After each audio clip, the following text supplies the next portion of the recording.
forget you. 911, although I really regret you. 911.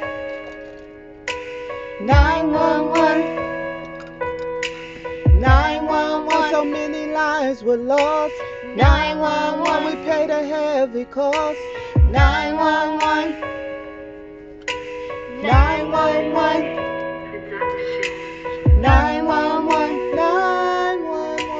911.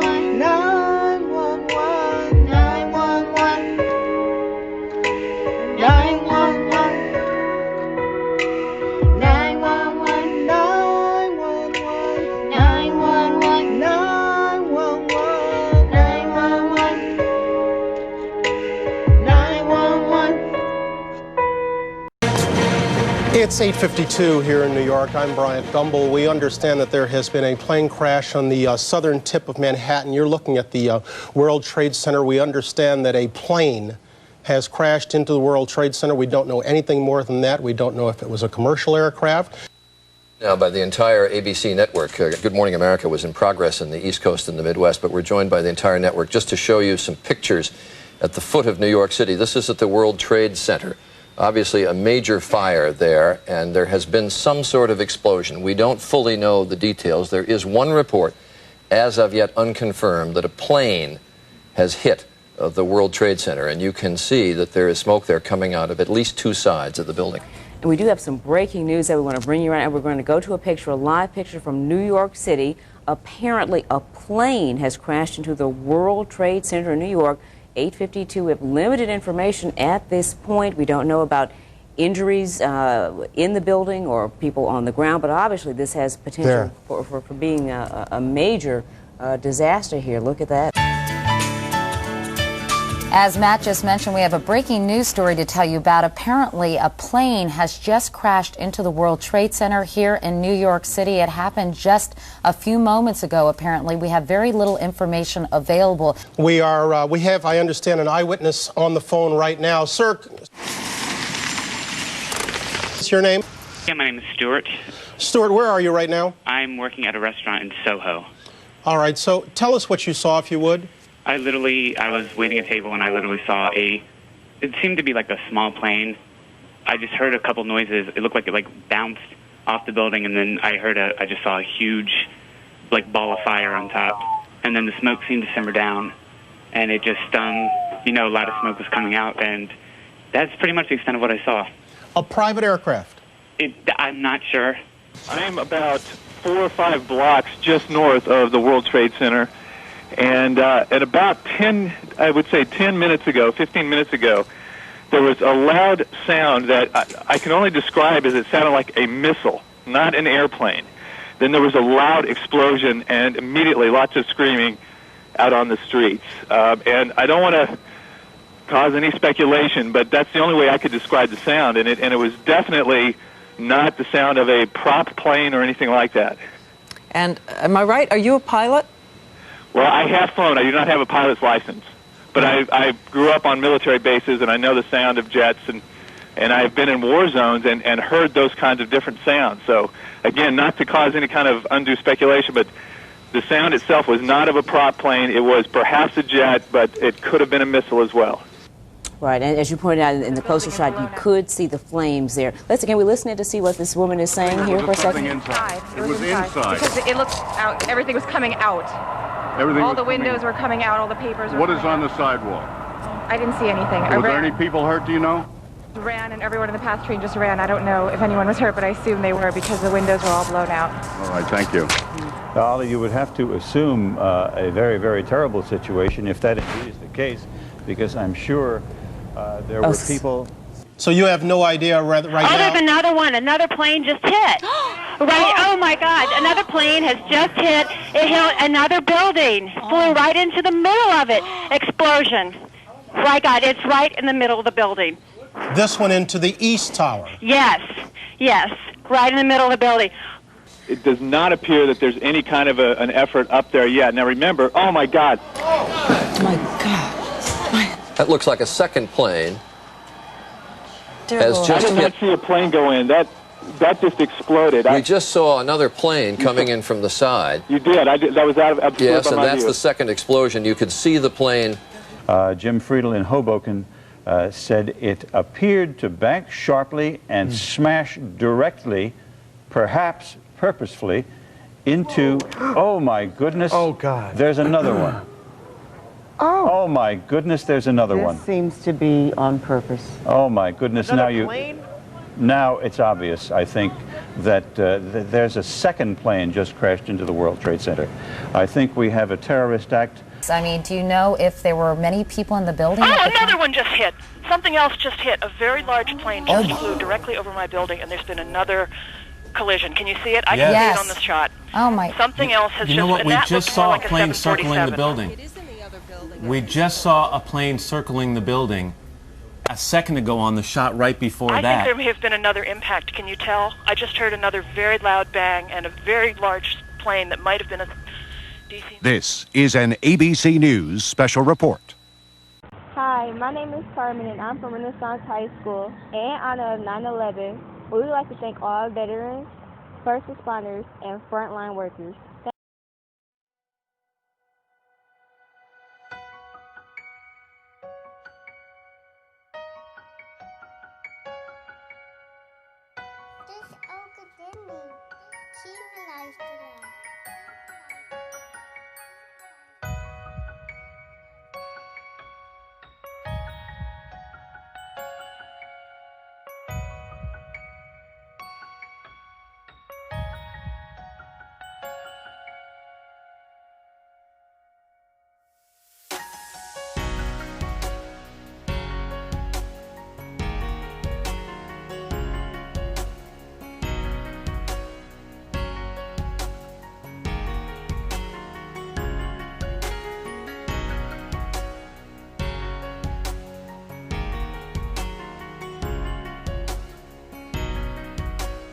Hi, my name is Charlene Turner Johnson. I am one of the founders of BASE Incorporated, a nonprofit community service organization that's been working at Park Place in Highland Park since 2006. We are excited to join in partnership with My Sister's Keeper, My Brother's Keeper, and the Boys and Girls Club of Southeast Michigan to launch the Michigan Service Squad. I am elated that young people are joining the movement of service and honoring those of us who have been on the front lines for a long time. Community service has been at the heart of my work for over 40 years. Young people, we welcome you. Come on board and let's get together and do some great work for our communities. May God bless you and may God bless the Michigan Service Squad. Hello, my name is Nicholas Turner and I am a sophomore in Southfield Christian School. Thank you for your service.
Yep, you can refill your basket.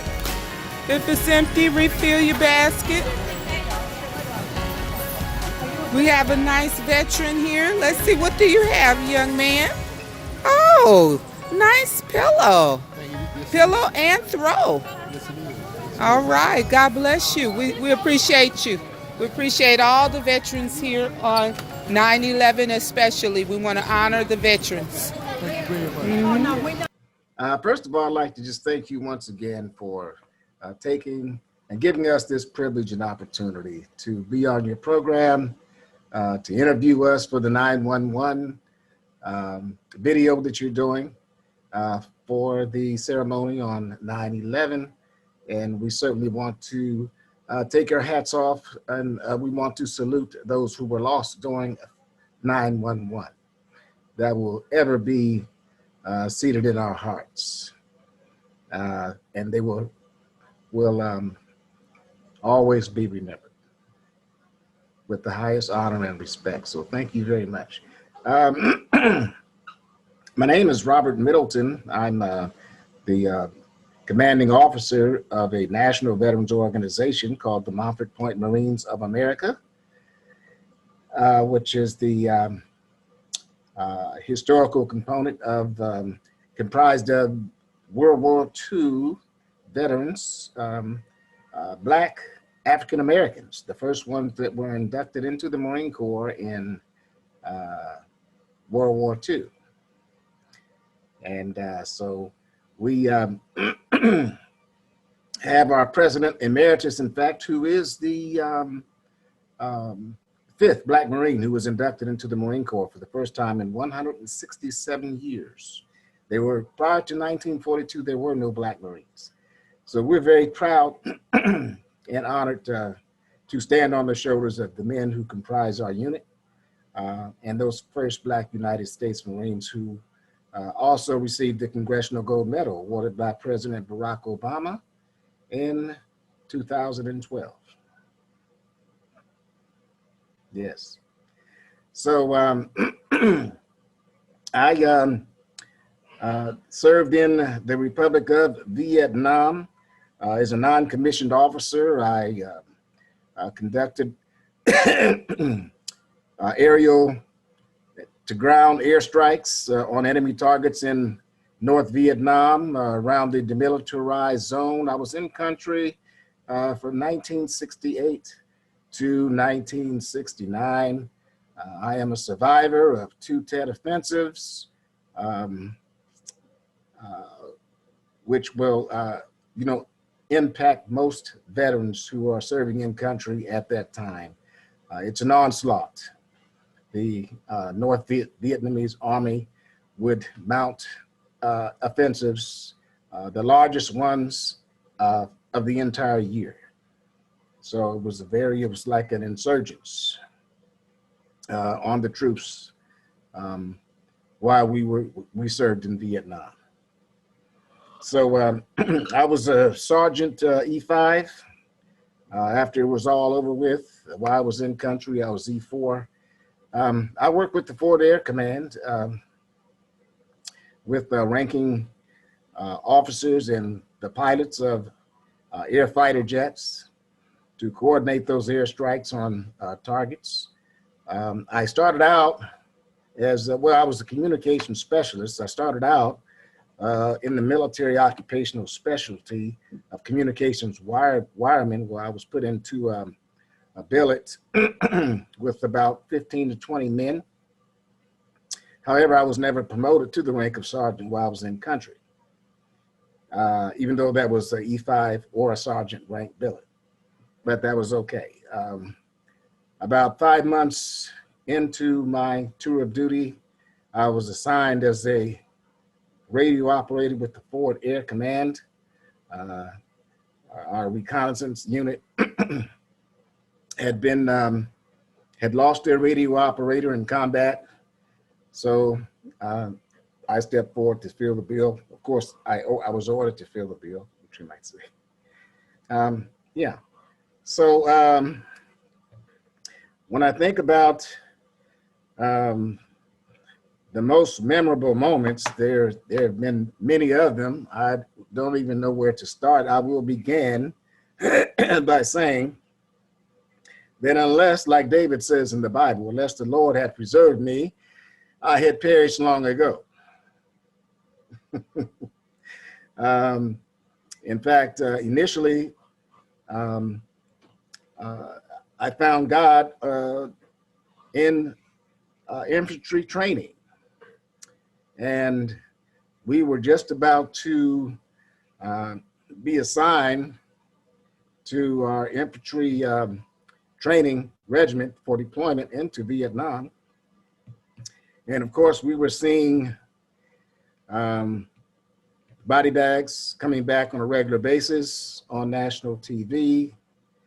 And, you know, it was really a fearsome sight. So I said, well, since I'm on the way to Vietnam, I'd like to, which was an opportunity for me at that time, at the age of 19 years old, for me to fulfill my destiny and meet the challenges of manhood. I wanted to know if I had the opportunity to meet death and war head on and serve with one of the most elite fighting forces in the world.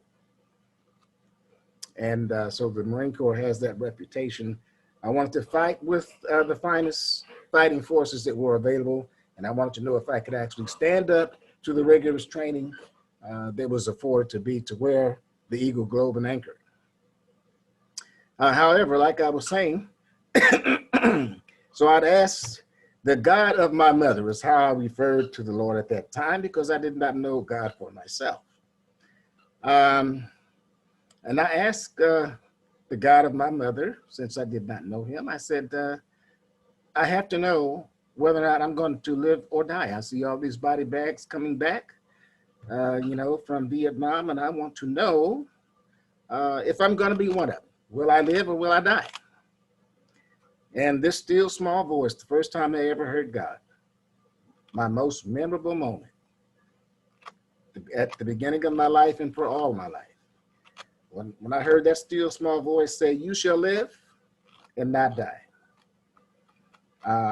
And I said, well, how do I know this is you talking to me? How do I know this is the Almighty God talking to me? He says, would you require a sign? I said, yes. Show me a red rose. Same thing that you showed my mother when she was in a life and death situation as a youth. Show me one of those. Show me a red rose.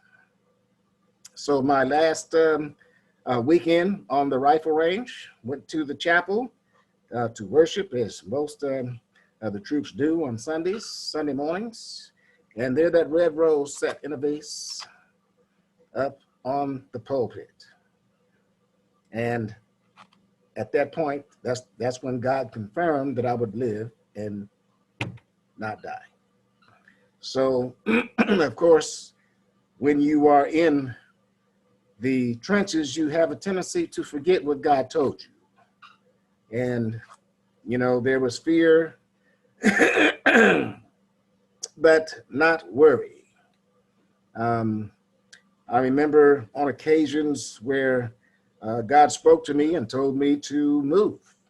I was responsible for setting up a communications installation on a fire support base up near the Cambodian and Laotian border. And of course I had radios and equipment and antennas, and, you know, and I had to have a helicopter bring in some extra men to help me pack the sandbags and so forth around it. And we were on a mountain finger. I don't know how many thousands of feet above sea level, probably about 10,000 feet above sea level. But we no sooner had set up our installation when that still small voice that I remember came to me and said, I know you worked hard to set this up, but you're going to have to tear it down. You're going to have to move it. This is just one of many situations. But when I heard that, I acted with haste. and took all of those sandbags down, removed the communications antennas and radios and the whole installation. And the small voice told me, I want you to relocate on the edge of the ridge towards the back of the mountain, because it's very hard for the enemy to hit. And no sooner, it wasn't even 20 minutes after I had taken the last sandbag away and moved to the new location, that that position took a direct hit with the 120 millimeter rocket. Yes, yeah. And you know, there were many instances like that. In fact, when I was less than 30 days out before the end of my tour of duty when all this happened. So quite naturally, there were many other incidents along the way. But my unit eventually was overrun on that mountain. I had less than 29 days left. And I can remember being in the firefights all night long. The red flares initially had gone off, and which means that red arrow, broken arrow, that your unit has been overrun. The enemies were in fact inside your lines. Well, the enemy had walked right past me. God made me invisible in my sleep. Yes. And being in communications with radios, they were trying to kill me anyway. But they did not see me for some unknown reason. And they planted explosives in the tree that my tent was tied to. They had dumped explosives in the hole that I jumped in and grabbed my rifle in the firefight all night long. And we were kicking around clumps of dirt all night long in the firefight. The next morning when at daybreak, we discovered that those clumps of clay were actually explosives that did not explode. They were about 12 to 15 of them. And God stopped every one of them. And there were two of us in that foxhole at the time. But when God says something, he will do it. He will do it. Yes. And I also remember some months ahead of that where I had been working with my communications crew, and a tank on its way to Quezon to a fire mission had come inside the compound with his whip antenna up and tore out our communications cable. They went over the road and down into the ditch and dragged all of our barbed wire out, and it became entangled in the tracks of the tank. Me and my crew worked fearlessly to untangle him, and he was initially taking my command when I was saying back up, but all of a sudden when he thought he was free, he began to roll forward, and that barbed wire that we had detangled from the tracks had bounced back off the road, back onto the road, and grabbed me and dragged me for about 40 to 50 yards. And if it wasn't for God, I would have been dragged to death by that tank. I can give you many instances like that. I know what dirt tastes like under fire. I've hugged the ground. I'm in love with Mother Earth. And I was glad to get back to stateside after it was all over. I finished my tour in Vietnam, and then I was assigned to 2nd Battalion, 6th Marines in the Mediterranean 6th Fleet. Thank you for your service.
Shania Duncan. I am 12 years old and I'll be singing the song called When You Believe.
Hello, my name is Maya Harris and I go to Rainier Rouge High School.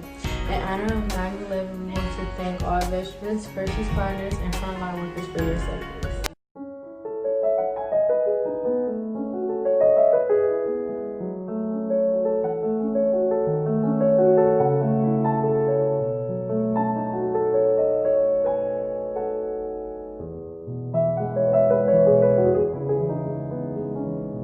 My name is Deborah White Hunt, and my title is Co-Founder Artistic Director. And I'm Bruce Hunt, and I'm co-founder also and executive director. So one summer, I had a group of young dancers that I was teaching at Bates Academy, and we were very excited about dance, and we had some great times together, and we wanted to continue. So when the school year was over, we had this little place that we were able to rent, and we had classes. So when that summer ended, we wanted to continue to dance together. So that was the seed for the establishment that eventually became Detroit Windsor Dance Academy.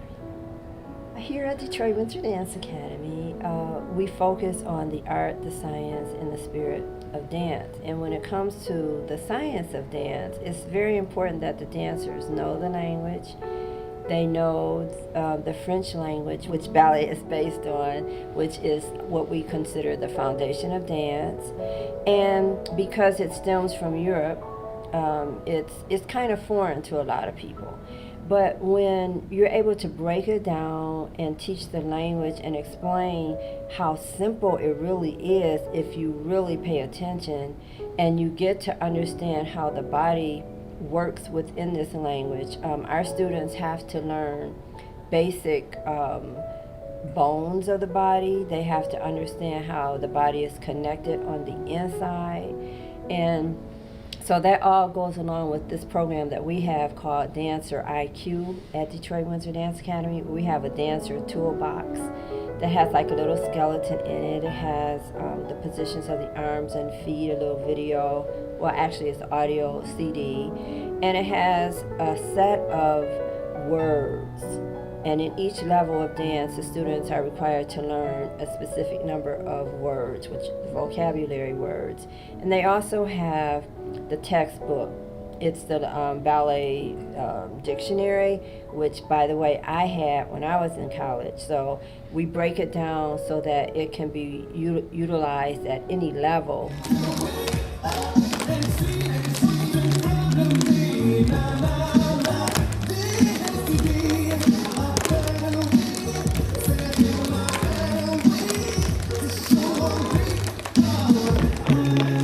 So we try and touch upon each aspect of the learning potential for a child or for an adult, for anyone, so that they can, if they can't quite get the language, but they can hear the song and they can hear the music and they can count the music and get into the math of the dance, then eventually that language is going to come back to them and they'll understand it.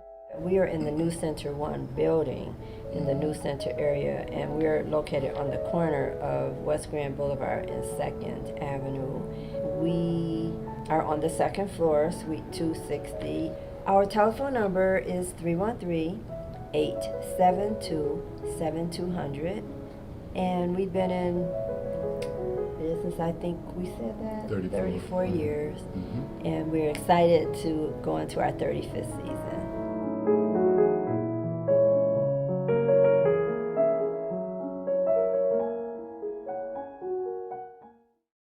My name is Keenan Jackson from my Brother's Keepers organization.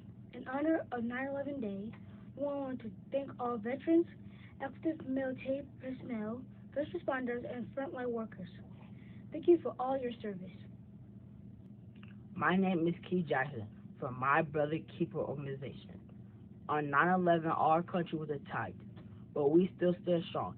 A special thank you to our veterans, active military personnel, first responders, and frontline workers. Your service is appreciated. Hello, my name is Kyle Jackson from my Brother's Keepers organization. Today, we're honoring those men and women that kept our country safe. Thank you for your service.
music and use it. Let it take you away and be hopeful, hopeful, and he'll make a way. I know it ain't easy, but that's okay. Going hopeful, yes I am hopeful for today. Take this music and use it. Let it take you away and be hopeful, hopeful, and he'll make a way. I know it ain't easy, but that's okay, 'cause we hopeful.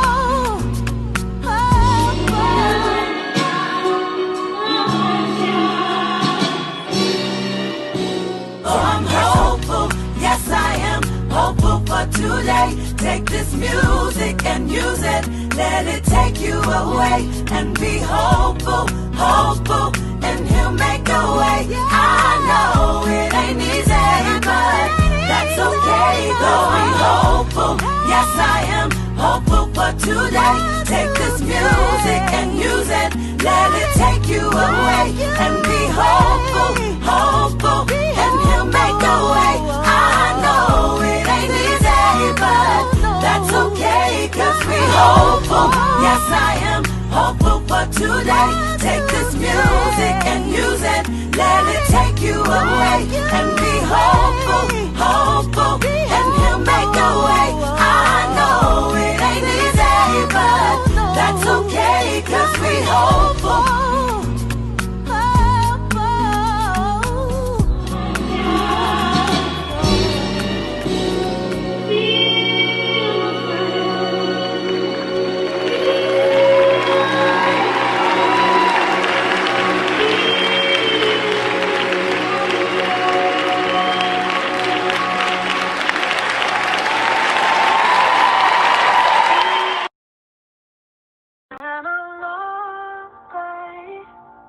Without you, my friend, and I'll tell you all about it when I see you again. We've come a long way from where we began. Oh, I'll tell you all about it when I see you again. When I see you again. Damn, who knew? All the planes we flew, good things we've been through. We're just trying to make our community a safe and decent place to live. We're also trying to give justice for our fallen brothers and sisters. And I just want to thank you all for your service. Thank you so much. Be blessed.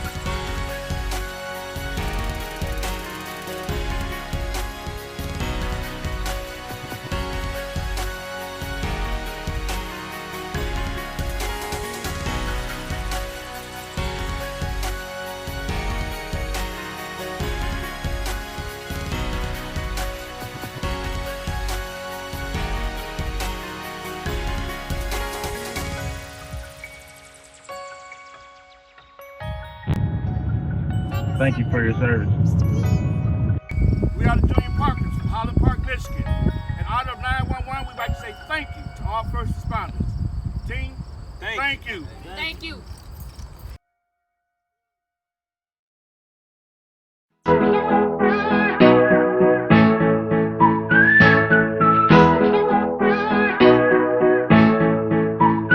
You are heroes. You are heroes. You are heroes.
This is Mayor DeAndre Wyndham, the mayor of the great city of Highland Park.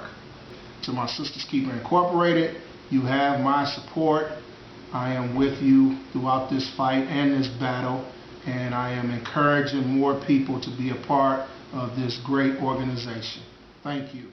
And now we'd like to have our guest speaker from My Brother's Keeper, Chairman and former mayor of the city of HB.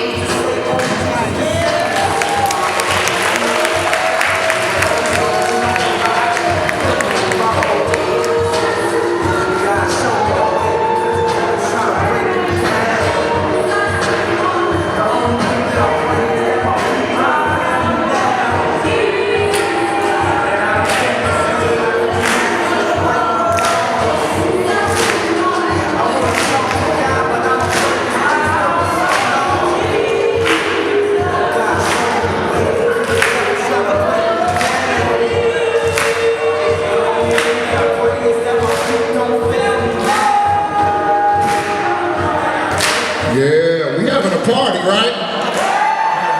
We having a party? Y'all ready to party? What song should I put on, man? What song? Who? Who?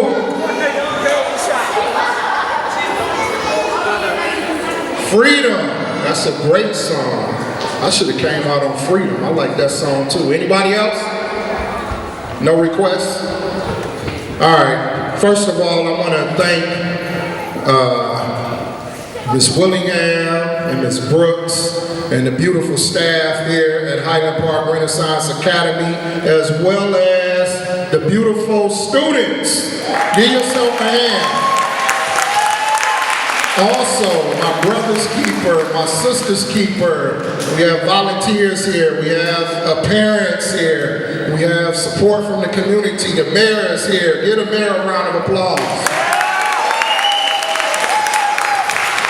Hello, my name is Kiana Jackson, and I am a part of the My Sisters Keeper organization. In honor of 9/11, I want to thank those who keep us safe. Thank you to our veterans, active military personnel, first responders, and frontline workers. Remember, each day is a blessing, and we're better together. Thank you for your service. New York City, New York City.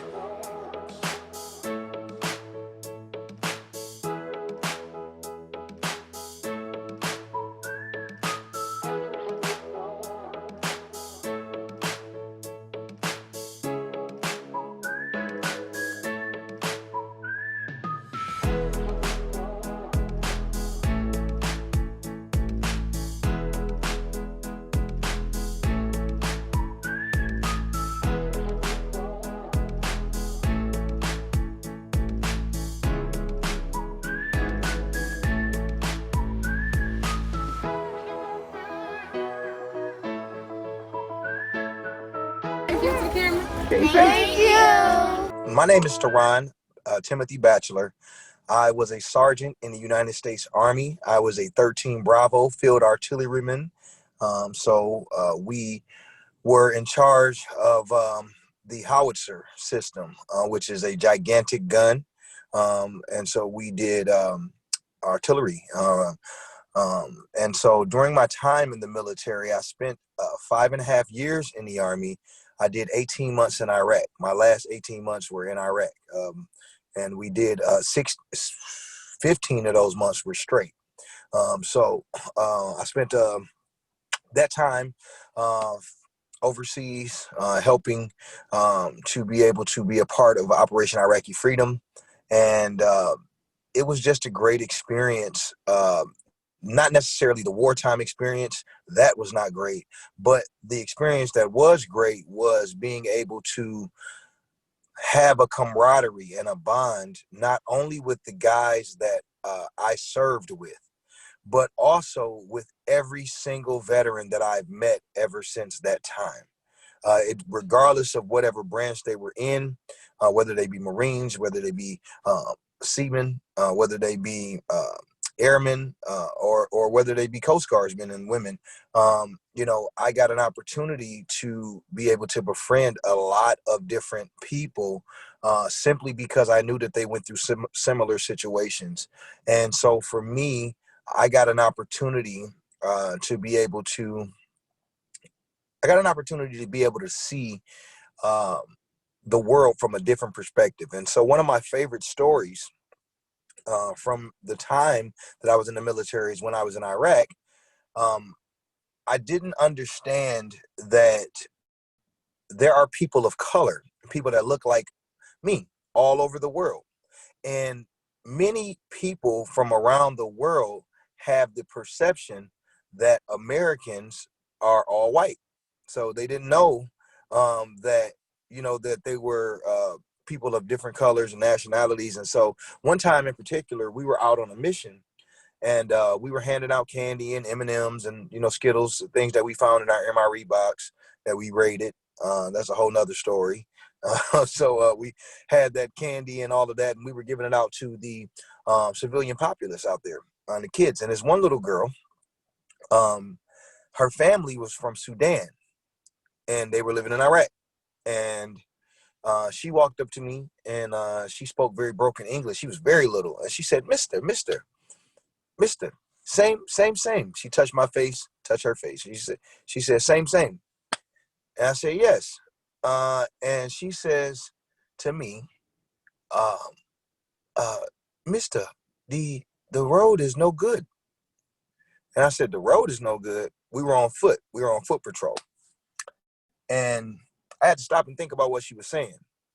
And so, sure enough, I told my squad leader, my section sergeant, I said, hey, I think this little girl is trying to tell me that there are some things going on with the road. And he was like, man, whatever. And I'm like, nah, and this is important, and why faith comes into play.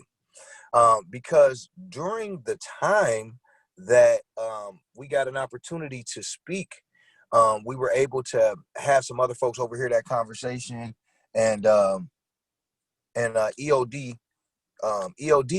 was ended up called in, and so they had some daisy-chained IEDs on the ground right where we were supposed to walk. And had that little girl had not said, Mister, same, you probably would not be talking to me. So that was a phenomenal experience that I've had in my military service. 60 Minutes Overtime.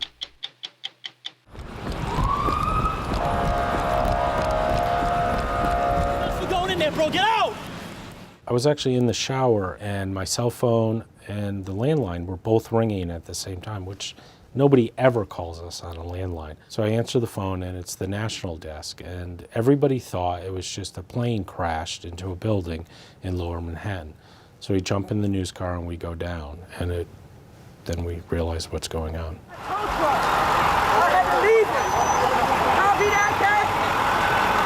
The very first thing I shot was of the tower. I'm actually standing on our news vehicle, on the roof of it.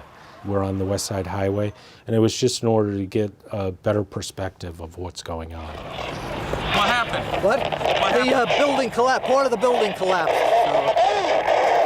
At least that's what I think happened. Everybody's running like...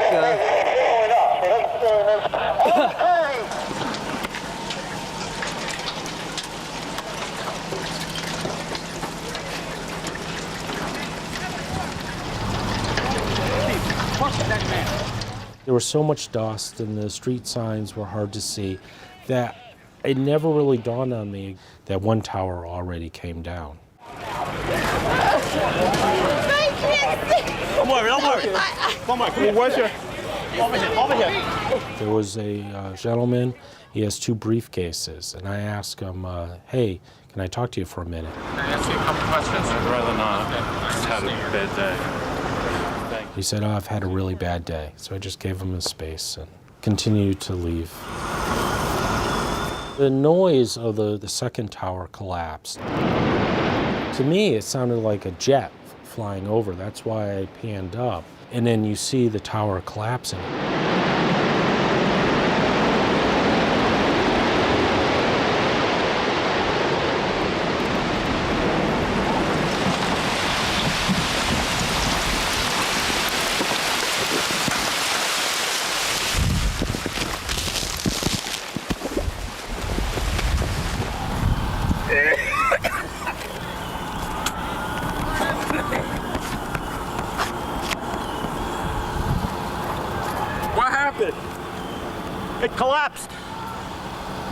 floors collapse down.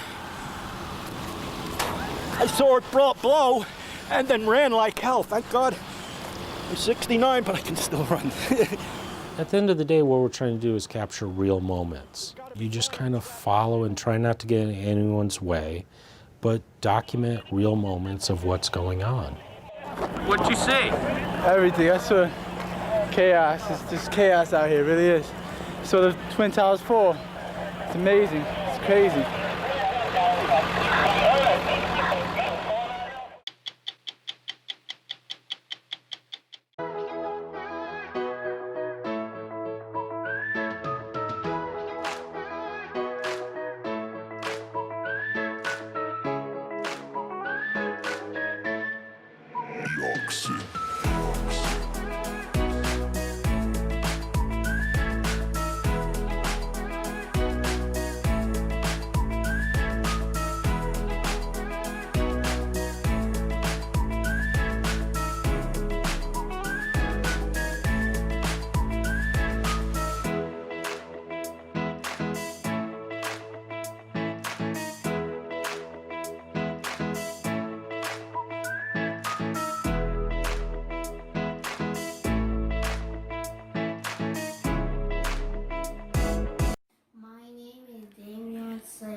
I attend Schultz Academy.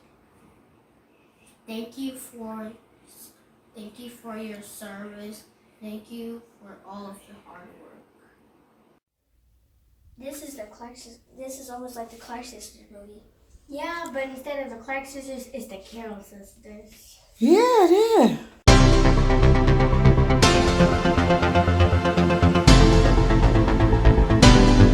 I wanna break free from this craziness. Nobody should be treated like they are less, like their life doesn't matter. We all have a voice. Freedom and equality is a choice. You matter, I matter. Black lives matter.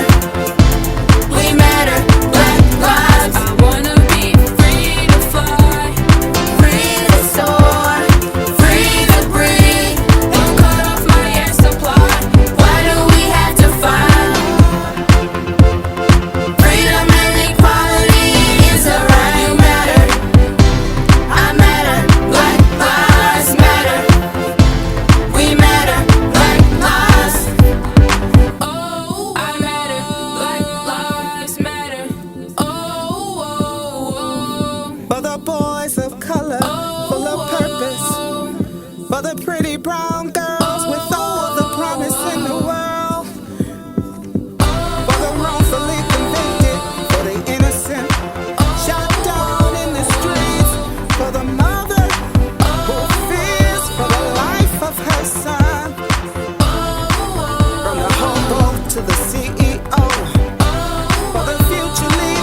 He called her on the road from a lonely, cold hotel room, just to hear her say, I love you one more time.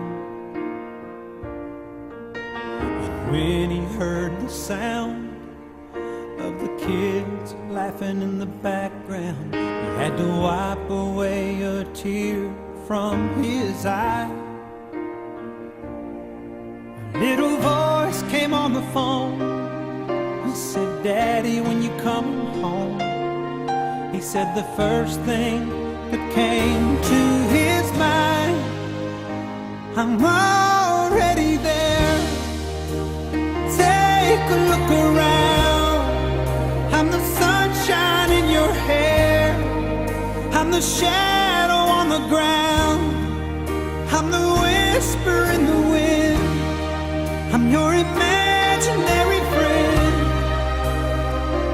And I know I'm in your prayers. Oh, I'm already there.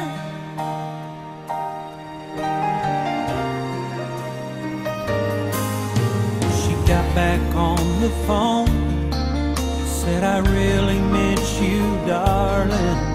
Don't worry about the kids, they'll be alright. Wish I was in your arms, lying right there beside you. But I know that I'll be in your dreams tonight. And I'll gently kiss your lips, touch you with my fingertips. So turn out the light and close your eyes. I'm already there.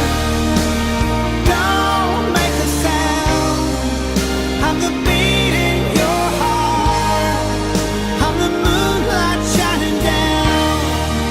I'm the whisper in the wind. And I'll be there till the end. Can you feel the love that we share? Oh, I'm already there. We may be 1,000 miles apart, but I'll be with you wherever you are. I'm already there. Take a look around. I'm the sunshine in your hair. I'm the shadow on the ground. I'm the whisper in the wind.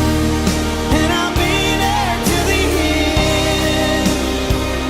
Can you feel the love that we share? Oh, I'm already there.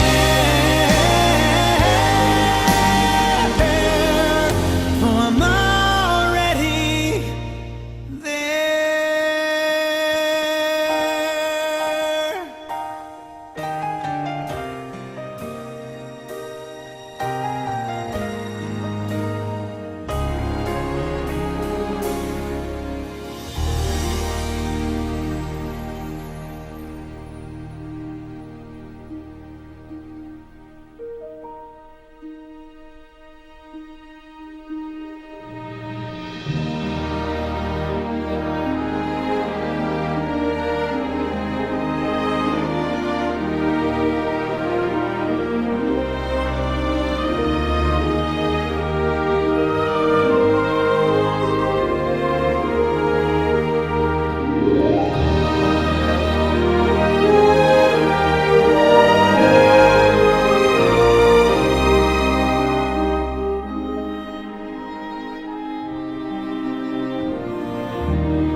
One day, when the glory comes, it will be ours, it will be ours. Oh, one day, when the war is won, we will be sure, we will be sure.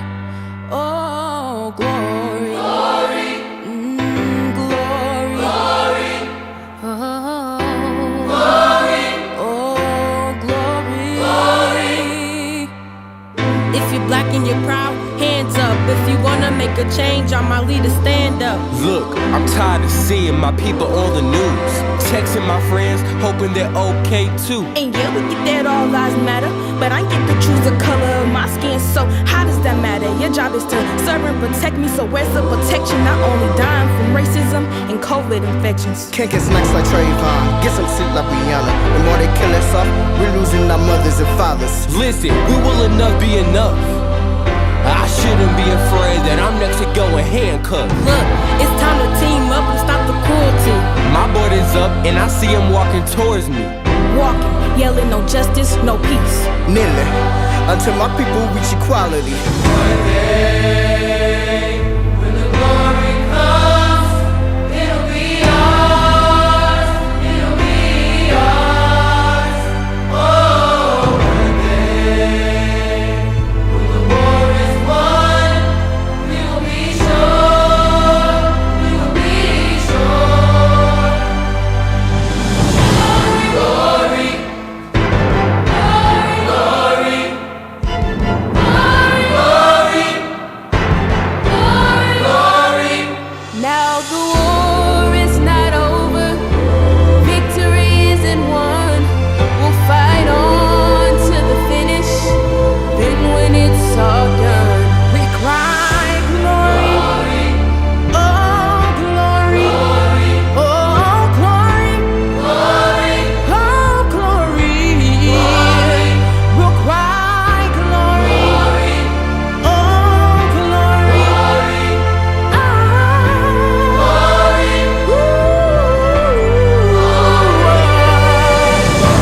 Something must be done as soon as possible. And if we come together, we're unstoppable. If you wear white, yellow, green, or blue, this isn't just our fight, nah, it's yours too. More than being enslaved like my ancestors. It's time that we expose the country's transgressions. We're the future, not the past. It's time to steal the present. Unity is what we're wishing for as a present. We doing Zoom calls, protests, rallies, and more. The bigger we are in numbers, yeah, we can even the score. The year is 2020. Let us make that clear. This the last generation they mess with fear. And when we get old, the stories will be on repeat. Fighting for our rights and mass and trying to keep 6 feet. With my hand in yours, we'll get our justice and peace. Fists up, it's time to come together on our own streets. One day, when the glory comes, it'll be ours, it'll be ours. Ooh, one day, when the war is won, we'll be sure, we'll be sure. Glory, glory, glory. Yeah, yeah, yeah. See the war, it is won. Fight on, fight on. We'll cry glory. Glory, Glory, Oh,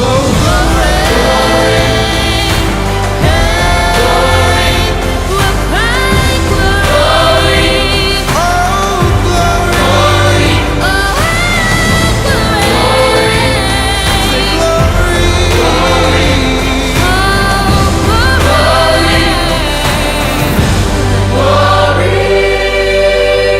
We need to stand together so we can be one.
my name is Hannah Haynes. I'm here with the Detroit Black Jeepers.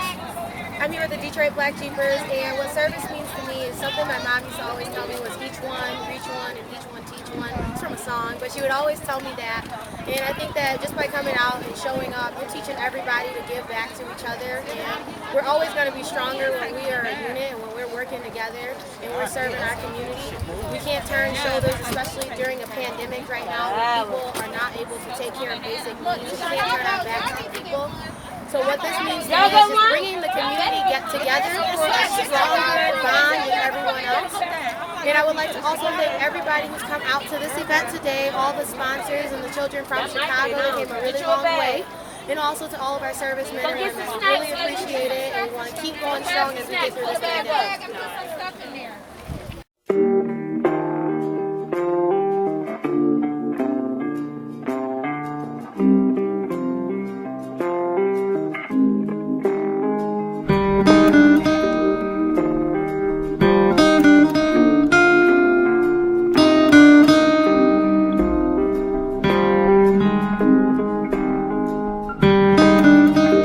Life is brilliant.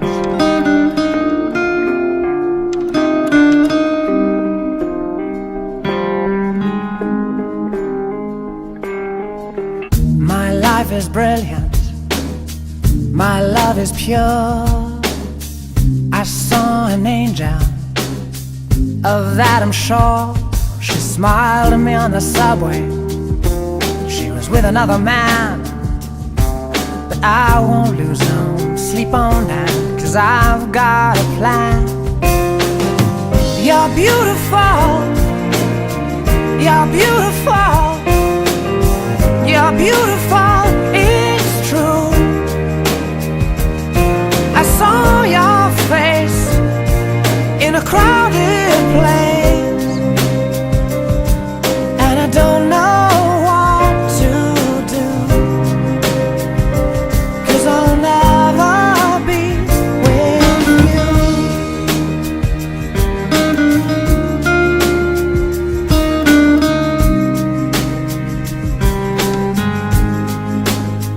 Yes, she caught my eye as we walked on by.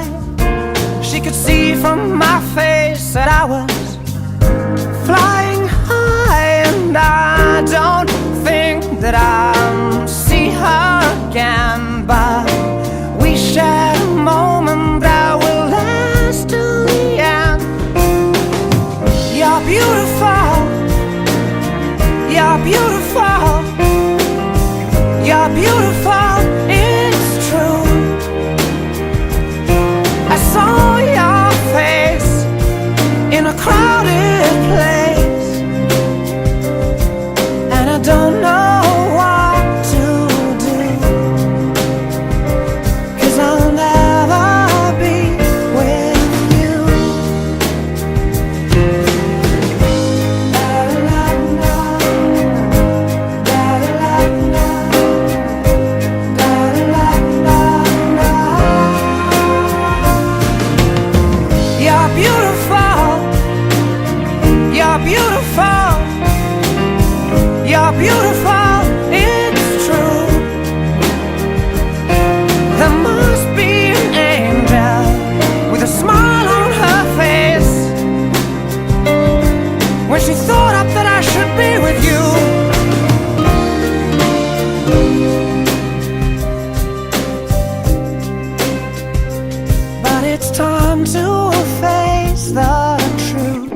is academy.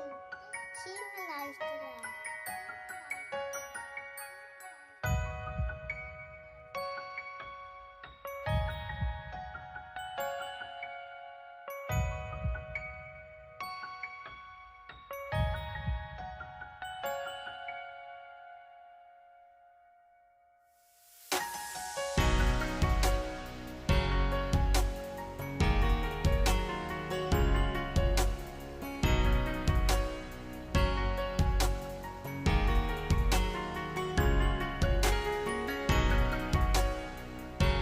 Hello, my name is Tamara Davey, and I'd like to give a shout out to all servicemen and women that are out there actively serving our United States military.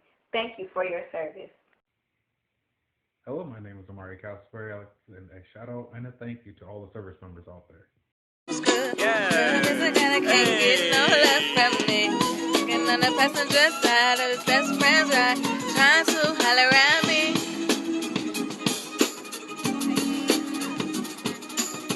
Yeah, they're going in.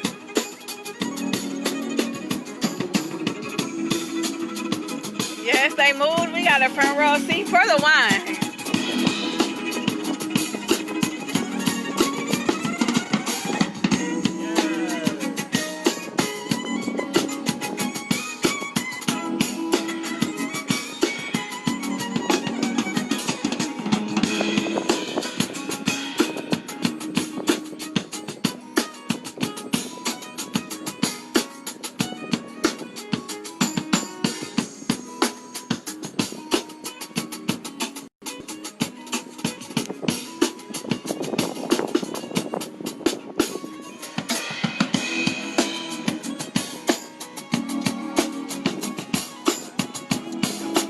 They're getting it in. Yes.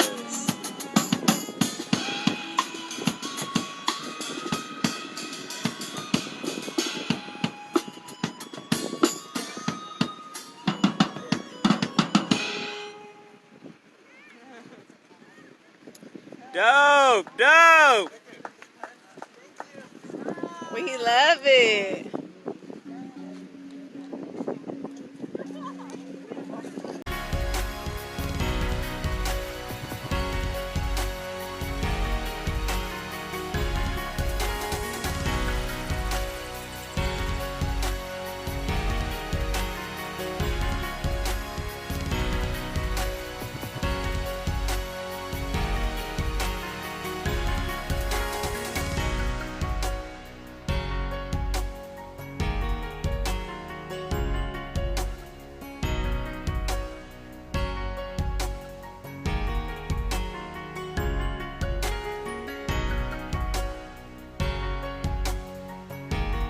Was in two branches of the service. So my first branch was a Navy Airman, E3. And just to explain that, there are two tracks in the Navy. You can either be a seaman or an airman. So, and just quickly how that happened, I actually left college and used the Navy as a GI Bill. I had a 4-year academic scholarship, and that had run out. So my dad said, "Hey, you better figure something out." And so I worked during the summers of college. I worked at Delta Airlines in Atlanta, the headquarters. So I got into planes. I was very interested in planes. Plus, I knew a few Tuskegee Airmen. And I said, let me look into the Navy program. And I went to I spent the summer and I drilled. I went into the Navy Reserve. So I was, and you can say, and this is important, I was attached to the USS Incheon. It's an amphibious assault helicopter carrier. So it was rough and tumble, and it was no joke. And I went into it and went to Orlando to drill with the Navy. We did drill at times with the Marines. We obviously provided the escort for Marines, so great respect for the Marines and their training. And so your obligation as a reservist was, and it was my plan to be there and stay there. But I finished first in my class in the Navy airman program and got a commendation for that. And I actually studied and I said, look, I really want to fly. Now, my airman program, I actually was a chain, the business operation, making sure that that was my MO. They called it storekeeper. But we trained when you are attached, and this is the beautiful thing, when you're on a Navy ship, everybody is a firefighter. Everybody knows a little something about aircraft maintenance or something about that. And my MO was storekeeper.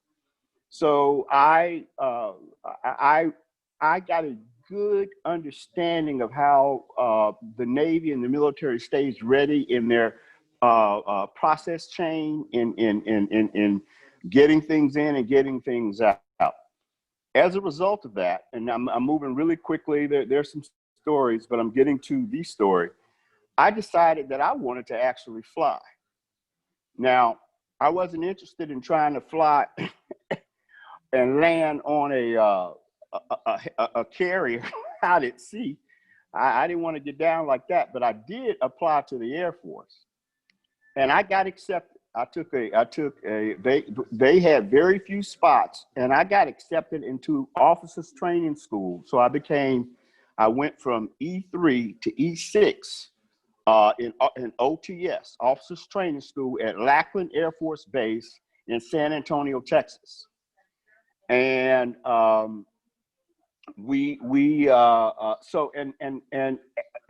there are two tracks. I went in at what was called Fish Pot School, FSPOT, and they took people. I'm sorry, it's competing. They took people who did not have a private pilot's license, and they put you on a trajectory. And that meant that you could have had some practicing, but you did not have a license. So you were going to come in and be taught totally military. And so I was accepted to the class. I was the only African-American out of 40. Now, this was in the mid 1980s. The class that I went into, the graduates of that class were some of those who were in Desert Storm. These were some of the pilots that were trained and went on for the Thunderbolt and those low-hanging, I was in that class. Now, their objective, they had 40 people. It was everything that you can imagine it could be. Physical, they try to get you to drop on request, DOR. It was psychological. They would take us up in the planes. We flew a Cessna, there was a T-37, Cessna 72. But it's a prop plane, a tandem plane. So the instructor would sit next to you, and they would take us up. We were in full gear, and you would fly. Let's say I'd fly for one flight gives you 1 hour, but that flight might be 3 hours. And they're yelling at you. You got to know your procedures. They would turn the plane, and you'd have to recover. And I would get out of that cockpit drenched in sweat. They would make people go up and lose their lunch and throw up, and I never quit. And physically, I beat them all. And I just said, and my hometown celebrated, hey, he's going into the Air Force. They wash out 3 out of 4 people. So to make a long story short, everything. The plane is your baby. You gotta walk around it, make sure everything's right. Altimeter. I learned how to fly. If something happened, if I was on a plane, I could fly it. But now landing was different, and you had to be precise. So, and Commander, you'll laugh at this, but so I had about 13 hours. I am registered as a pilot training. So you had one more flight. It was called your checkoff flight before they let you go solo. And once you fly solo, the next step is jets, T-37 Talent. So you graduate to jets from this basic screening program. And I went out and went up. This is my last ride. It's pass or fail. And you talk about God. I wanted to fly so bad. I could imagine, the life of a pilot. I went up and I was flying, excuse me, my ass off. I was doing great. But on that final approach, you do a square and you do there's an approach to landing. On that final approach, I don't know, a gale force wind came from somewhere. And that thing, and that landing was not smooth. I thought it was successful. We got it down. I'm still living. But, and I remember when I hit I stuck the landing and it bounced up and bounced down. And I turned to my instructor. I said, well, I guess it's navigator school, huh? Because I knew, your performance that you had to have. Now, they offered me a navigator spot, and I did not know then. I wish I had someone to tell me. But I could have pursued that and eventually become a pilot. But I said, no, I wanted to come back, and I was released from my obligation with the Navy because I did try out, and I was released honorably from the Air Force. But what that did was, just let me say this in conclusion, all of that training about airports, safety, security, and about airplanes, my most recent position, it took me to Deputy Director of Security of Detroit Airport. And so I followed a career of basically security, human resources, airports, and the discipline and the honor. I think the greatest thing about serving is a man of honor. So if I join something, I look for the head man, I look to support. My thought is honor. It's first honor to God and honor to country. And I am a person that will stand against enemies, foreign and domestic. And when I say domestic, I mean that. And I was a changed person by going through basically 2 basic trainings. And that's how that impacted my life. I love all my brothers in arms. It was an experience that probably won't be duplicated, but I wouldn't change it for the world. There is no environment, and just like in an airport, there is no environment like the landing deck of you can lose your life without being detailed where you're supposed to be and everything. And then finally, I want to say this. The Navy has never really unleashed in modern time its exceptional power. We can destroy a country. If you put it, and commander you haven't seen, and thank goodness, because if we're doing that, we're in a serious situation.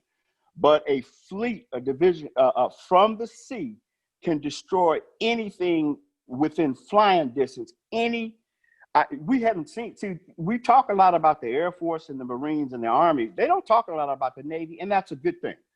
The firepower that they can bring to bear on any country is beyond what you can imagine. And that's just from the sea. So I just put in a plug for the Navy. I'm glad that they don't have to show that, because if they have to show that, that means that we're in serious conflict.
come in just as outstanding as the next. A light in darkness and the salt of the earth. I am a virtuous woman, a precious jewel, and a word found. Today I found myself and decided to keep her. We had a great time serving today. Thank you for all the things you have done. Thank you for the veterans, the first responders, and frontline workers. Thank you.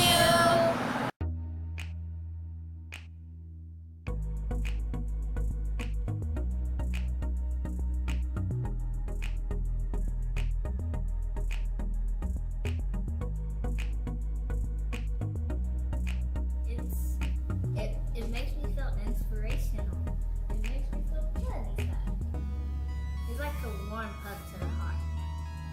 And I love all the words on these songs. We learn here, and it's where girls come to get together. That's how it feels.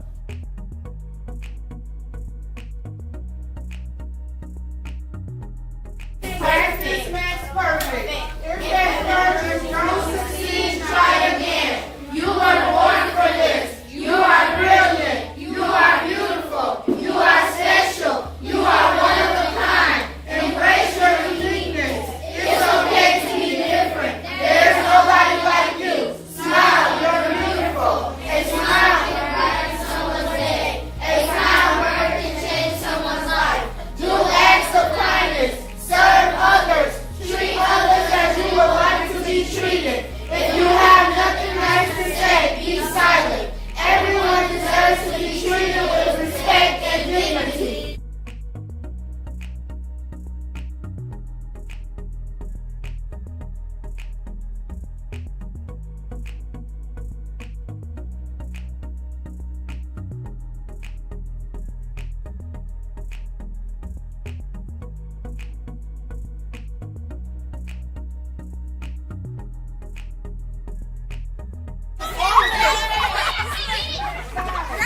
You going too far with that.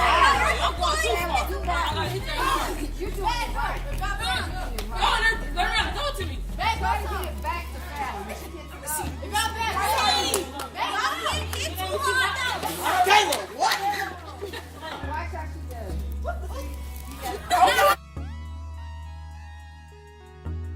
German is a hard language. But she said, you know what? I'm gonna get prepared. I'm gonna study. I'm gonna pull back on my old Detroit Renaissance study habits and Spelman study habits and what my parents taught me.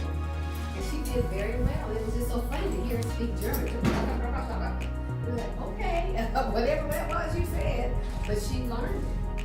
And so she was prepared.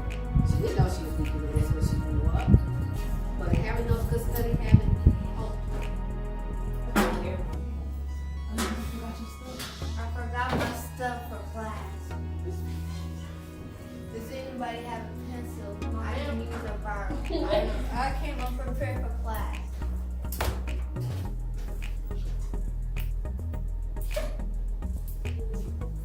Good morning. I'm ready for class.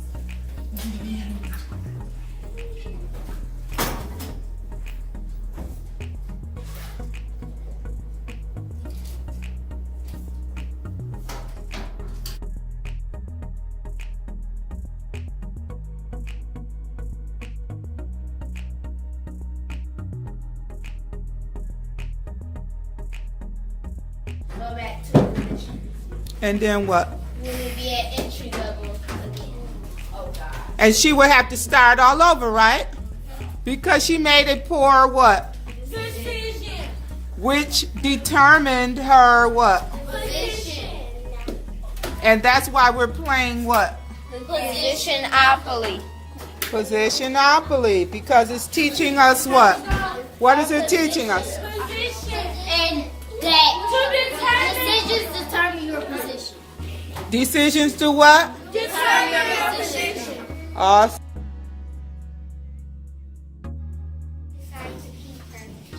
I decided to keep her with girl power. Watch my girl magic as I become the best me. You see, I am extraordinary. Beautiful, brilliant, and bright. Like a butterfly, like a ladybug. I have a special life. Yes. I decided to shine from the inside out. And I decided to be fearless and kind. Positivity is what I'm about. Joyce and Parker class degree on purpose, pose, prepare, and position, fight the challenges I face. My principles are my race. Today I gave myself a big hug. Give yourself a hug. Everybody give yourself a hug. Everybody give yourself a hug. And I decided to keep her with girl power. We're building the self-esteem game. What is your brother? What is your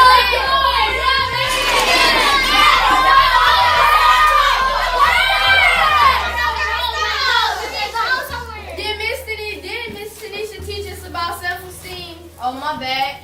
Yeah, y'all kids know better. Y'all should not be doing that, okay? Y'all Where we go?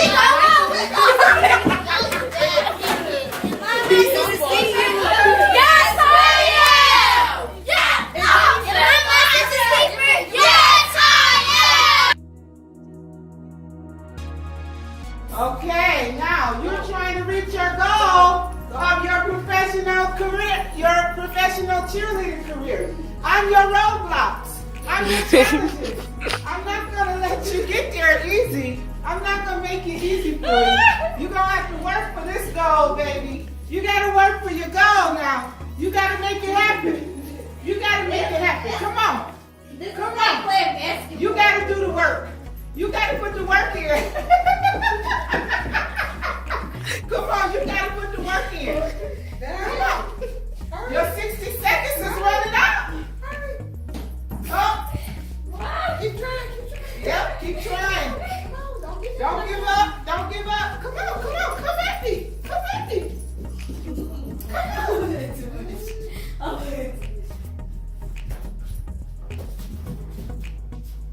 All right. You don't want to fight? You don't want to fight now? Come on. Skip class. 8 seconds.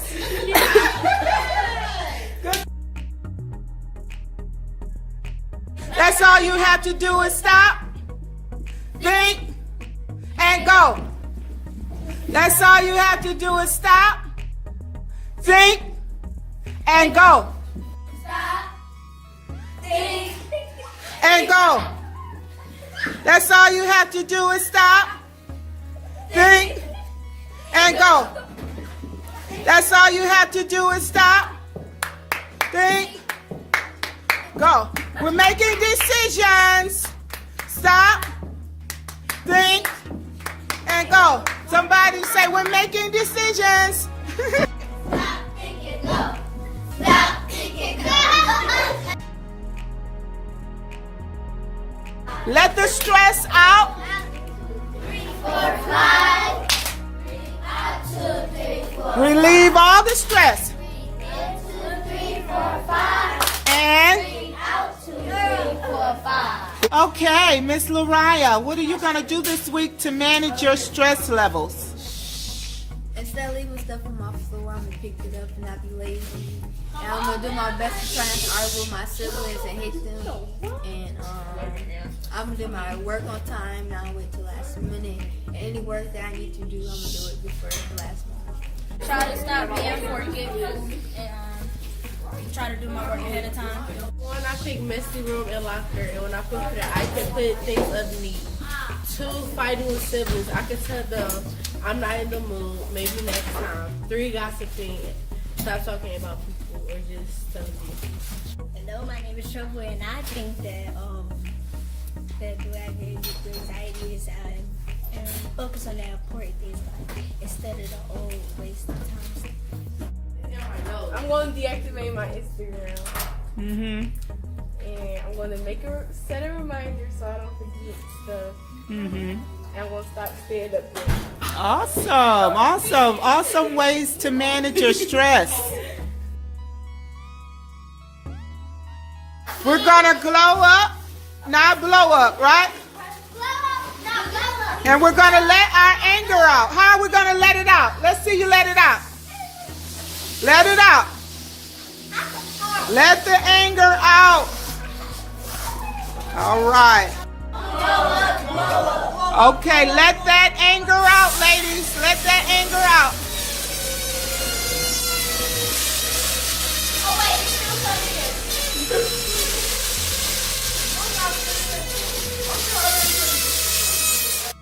I wish my sister keeper could be more than one on Thursdays because they have fun activities, teach you how to be a lady, and Miss Tanisha is the most awesome person and teacher in the whole entire world.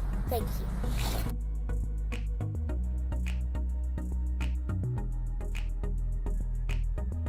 So the things that I would like to have is that they will always be there for you and they will always try their best to keep you happy, no matter how hard they have to try. And that's like a sister also, isn't it? Yes. As in my sister's keeper? Yeah. It's so sad that we only have 2 weeks left of my sister because I need everyone in the sister circle. I want to be an actor when I grow up. So you're going to join Mr. Cohen in Detroit and Hollywood? All right. How did you like it, Alexis? I like it a lot. It was fun. Did you get any helpful information? Yes. Awesome. Everybody loves this one because the drawing all on the phone.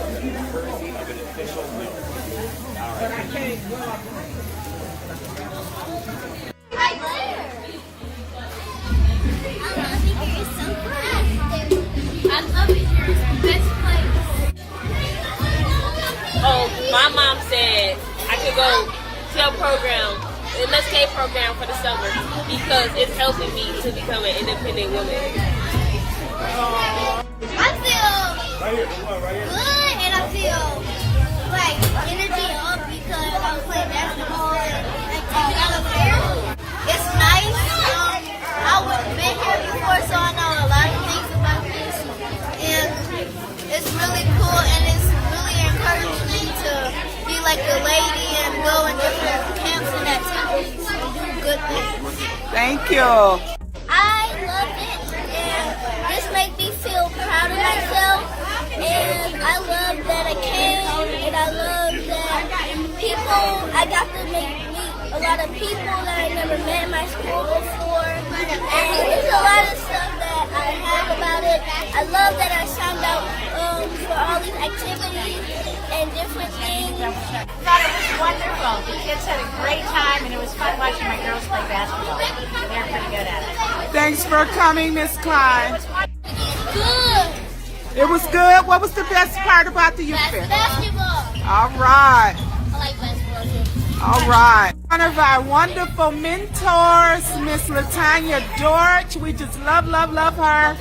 Miss Dorch, what are your reactions from the Empowerment Zone today? This has been a fabulous event thus far.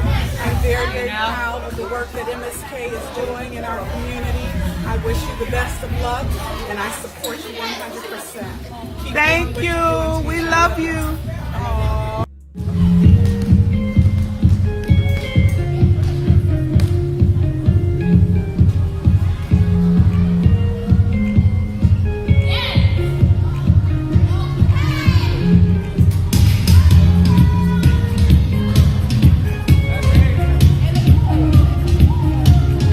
Very nice.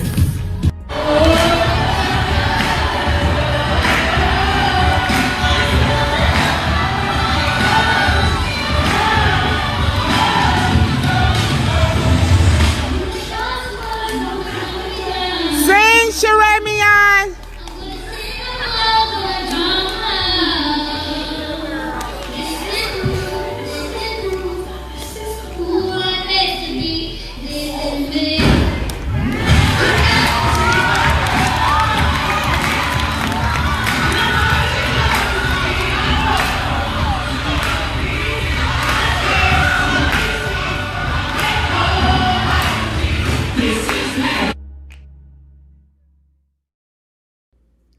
I just want to say thank you for your service and everything that you have done to protect us.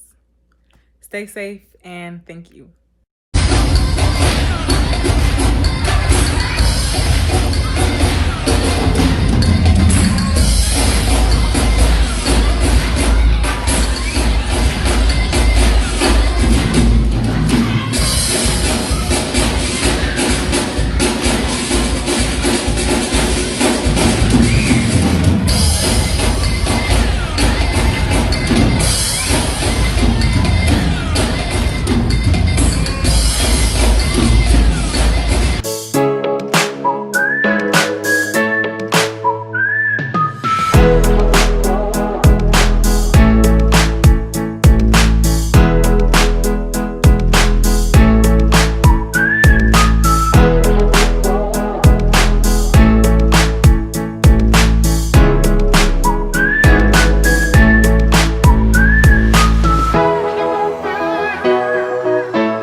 My name is Michaela Gardner.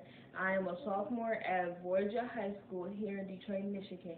It is an honor and a pleasure to make this video for the U.S. military, first responders, and frontline workers. Thank you for your service. Finally today, we have the story of a man who's making a tremendous difference in the lives of young people in Detroit. Chris Kyles is the director of a West Side Boys and Girls Club, and his passion is helping students achieve their educational goals. Detroit Public Television highlighted Chris as an American Graduate Champion. He's my boss, but he's also my friend. We're really cool. He's one of my best friends. He is the type of person that you really enjoy working with. The reason I do this is because I wanted to come back and help my community and let them know that you can beat the odds, you can go to college, you can become successful. And it makes me smile to see and feel good to see these young men exploring different avenues. He's funny, he's caring, he's dedicated to his work and his family. And if you follow him, if you know him, he'll steer you down the right path if he sees you're off course. So that's the good part about him. He's really a good guy.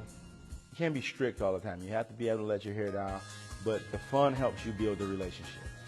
That's the important part, building the relationship. When you build the relationship and then the fun, and you add the fun, then everything else falls into place. And the Boys and Girls Club is a fun, safe place, and that's why a lot of youth come. Chris is the type of individual that he's hands-on with kids, even motivating kids. Some kids are just like, I want to play basketball. If you can't play, professionally, what else are you going to do? Like, you have to have a backup plan. Every child has the dream to play in the NBA, the NFL, but you need something concrete. And he's the type of person that will sit down and develop what that child has a passion in and build upon that. He always stresses the importance of education, especially for people who play sports, because that kind of gets lost on them. They believe that all you have to do is be good at this sport, and then that's it. But you have to be good at school too, and you have to take that just as seriously as you take sports. I just like that the people I play with, they're really competitive. When we play, it's like you can have fun and be competitive at the same time. I do want to keep pursuing my dream, play basketball in college, but I always want to do journalism. Education is key. Education is key, and once you get that college degree, it's something no one can ever take away from you. It puts you in arenas and puts you in positions that can help you become successful in life, reach your goals, but I believe education is the most important thing in life. The Boys and Girls Club has like many different partnerships with different things, like D2D, diploma to degrees, helped me along the way with like interviews, speeches, writing portfolios, resumes. Chris is the type of person that gives 150%. He is the one that has motivated me to give my life to this whole cause, the Boys and Girls Club. He is there sun up to sundown. We are within the full-time 40 hours. He goes way above and beyond that. Chris is the person that has dedicated his life to making sure each and every child, it's not good enough for it to just be 10 out of 100. Each and every child should make sure that they reach their full potential. My favorite part is working with the youth, seeing them reach their dreams, their goals, their aspirations, seeing them grow. It's kind of the payoff now because I've been working with the club for 16 going on 17 years, so I'm starting to see kids graduate, have families, things of that nature, so that's the payoff, seeing them be successful in life.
My name is Cameron Cherry, And I would like to say thank you to all the veterans, first responders, and essential workers.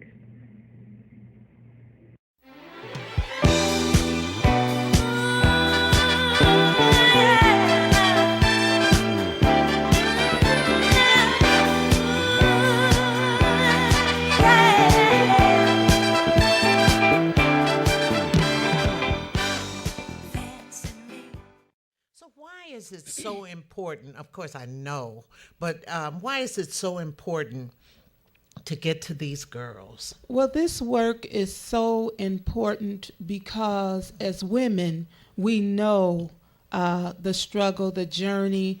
As young women, many of us can attest to being lost and struggling to find our identities, struggling to find our paths, and the difference that it could make if you just have someone to invest their love and their time and their resources into your development.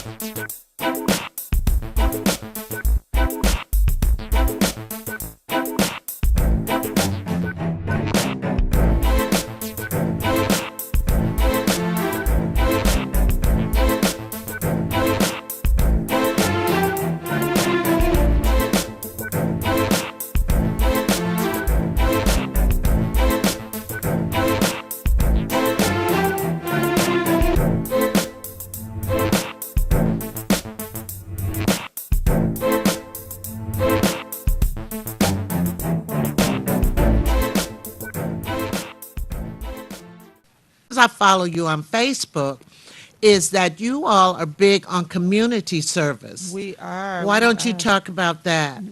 We are. We have fed the hungry. We've done homeless outreach. We've done senior citizen outreach.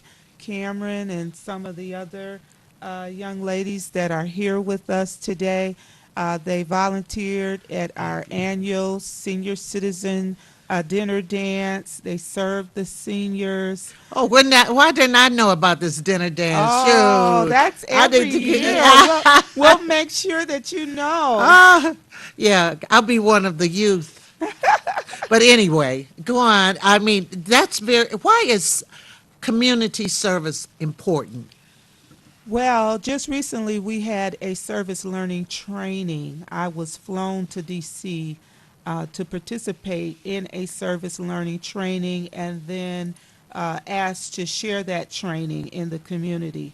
And we found that it's important because when kids serve, when you are a child that serves, you become an adult that serves. Absolutely. And once again, it helps to develop certain skills. So if you plan a community service project or you're involved in community service, it requires the development of certain skills like writing, like public speaking here today, and organizational skills.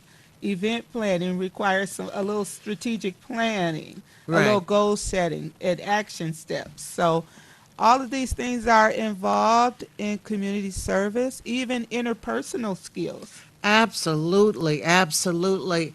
Where do you want to take these skills? Do you know what you'd like to do when you become an adult, Cameron? Yes. What would you like to do? I would like to, it's actually three things. I either like to be an actress, an actor, or a lawyer. Well, they're all one because lawyers are actors and actresses too. Some of my former students who are lawyers were in my acting class because I taught drama and acting and all that. That's my bag.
you once again to Sister Harris and the Detroit Bible Tabernacle.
I want to give a big thank you to our veterans, first responders, and frontline workers.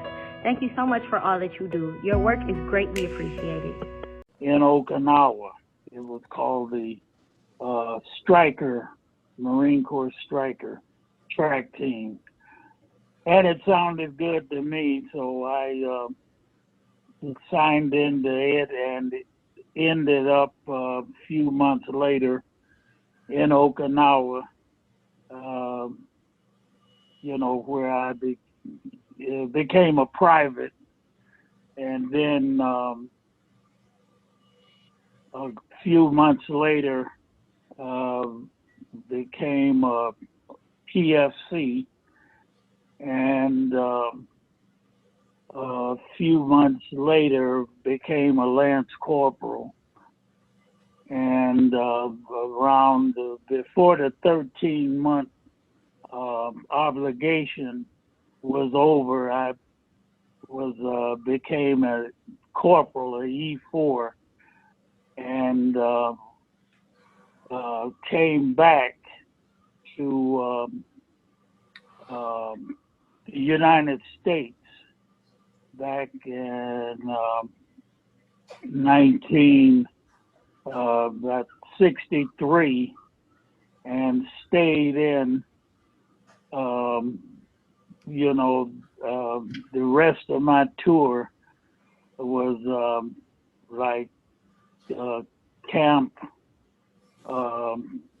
It was a motor transport battalion where I was designated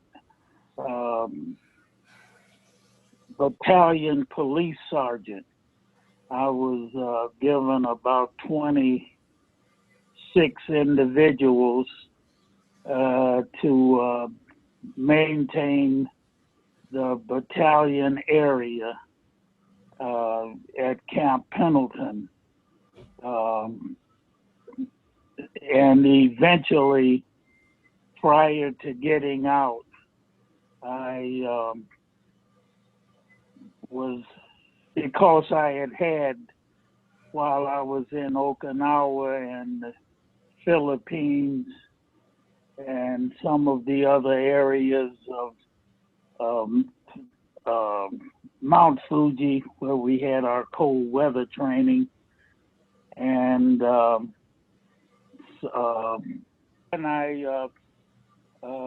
in that time I had went on leave and brought when I got back, we got for my wife. I married while I was on leave, and prior to getting out,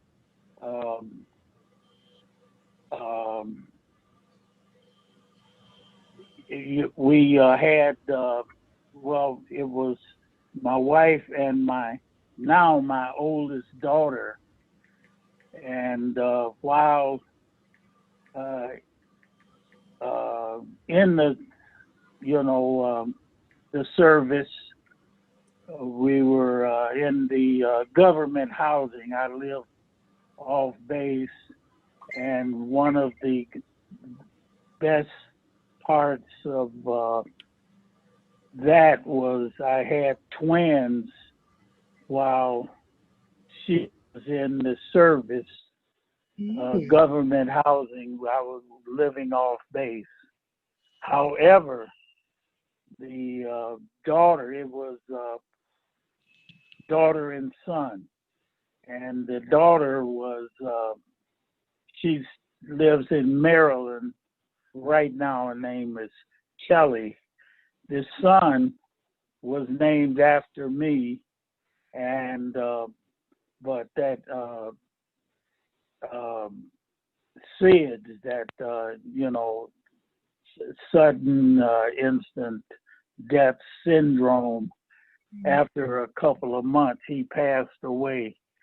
So I stayed in the service, but sent the son back here to Detroit for the funeral, and eventually I worked prior to getting out with the battalion at Camp Pendleton, and was in charge of teaching the Marines that was about to be shipped to Vietnam.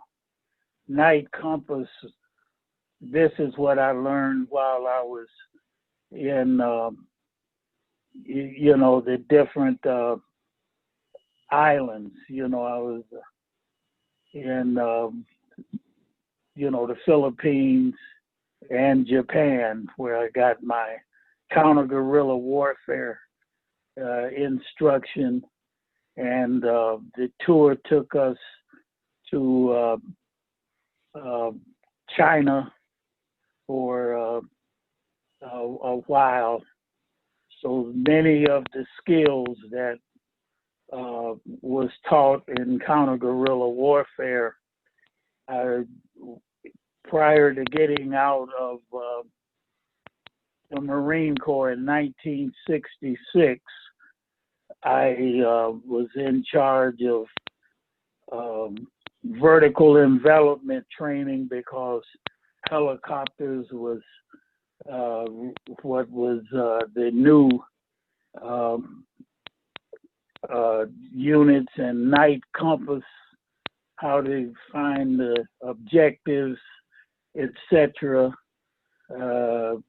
Prior to them going to Vietnam, so that they would have a pretty inclusive, knowledge for survival.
Project U-Turn in the school as well with the children. We do have a couple of sweets to show you guys from our business, and my dad's gonna grab them really quick.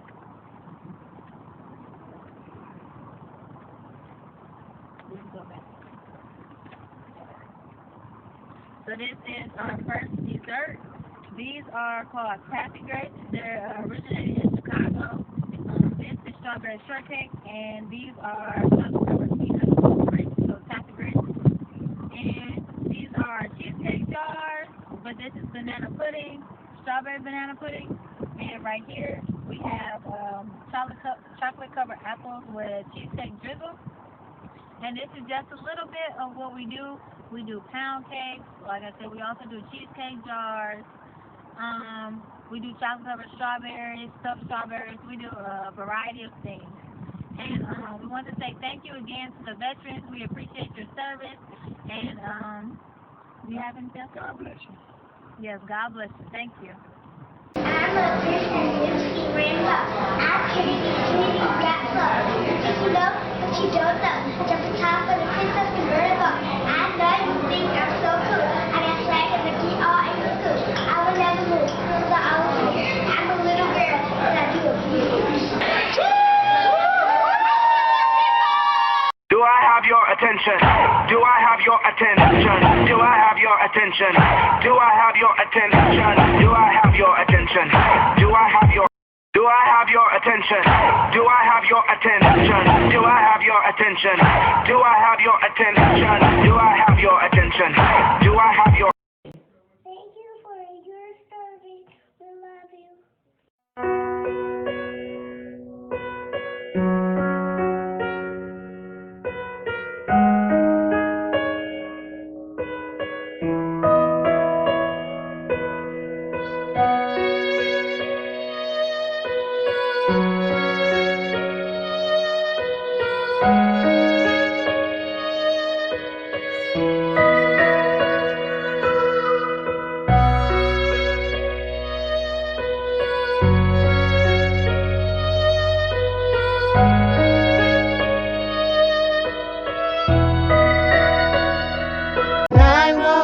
I'll never forget you.